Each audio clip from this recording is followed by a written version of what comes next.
Today we announced two new capabilities of Windows 10 designed to make your computing more personal and more secure. We want to make your interactions with computing devices more like interacting with another person. So the first capability we call Windows Hello, where your computing devices recognize you. This technology then gets you in securely with less hassle than a password into your computer. From there we have the new feature Microsoft Passport. Microsoft Passport allows you to get into your applications and online content without the need for a password at all. More secure and easier to use. It's built on a technology called asymmetric key cryptography. It's the kind of technology that powers things like smart cards.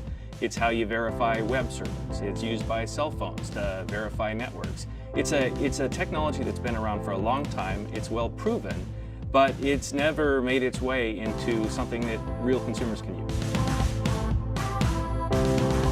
With Windows Hello, you can use your fingerprint, face, or iris, and you get enterprise-grade security with nothing that attackers are able to steal. They can't watch you enter your PIN, they can't steal your password. You get all of that security that an IT organization would expect from smart cards with the familiarity and personal experience of Windows Hello. And this technology we've developed over the years, based on what we've learned with Kinect, early versions of Kinect, we've evolved that and included it right into Windows. It uses new infrared technology that makes it much more reliable in different lighting conditions, with cosmetics, with facial hair. And this is part of what allows us to get that facial recognition all the way up to what we call enterprise grade, over 1 in 100,000 false accept rate. So there can be a trusted way to recognize you and authenticate you, both in the enterprise and your work environment, but also at home as a consumer, unlocking your Microsoft Passport as you're visiting online sites and content. Microsoft Passport will work with your Microsoft account. It'll work with Azure Active Directory and the thousands of web services that work with Azure Active Directory. But we wanted to build something that would also work with other sites and services. So we joined the FIDO Alliance so we could contribute this technology and make it available so it could be used across devices you use every day against all the different websites and services you use every day. As a hacker, if I get a hold of your password, I can use that from anywhere.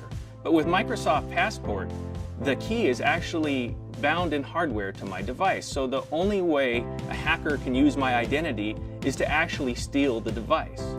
Now, when you use Microsoft Passport with Windows Hello, that means not only does the attacker have to steal my device, but they also have to be able to use my biometric, like my face, my fingerprint, or my iris, which is super challenging. We have anti-spoofing capabilities built in so that you can't use a photograph or a selfie on someone's phone to log in and impersonate someone else. But that's part of the promise, is you're not logging into the website with your face. You have possession of your device, you're unlocking the device with your face, and then your device is authenticating on your behalf. Windows Hello was designed with privacy in mind. It never stores an image of your face or your iris on the device. Instead, it authenticates you locally and then unlocks Microsoft Passport, which then cryptographically authenticates you with the websites and applications that you visit. And that way, your biometric information is never transmitted and used in a way where someone else could recreate that information. You may have seen in the news in the last year that a Russian hacker posted 1.2 billion passwords on the net. Now, given that we only have around 2 billion users online, that's not great for users, but with technology like Microsoft Passport, when attackers are able to compromise servers, there's nothing for them to steal. There's nothing there that can compromise your identity. If they control one of those servers, all they get are a bunch of public keys, which aren't useful to the attacker at all. So it's all about making your computing experiences easier to use and more secure at the same time.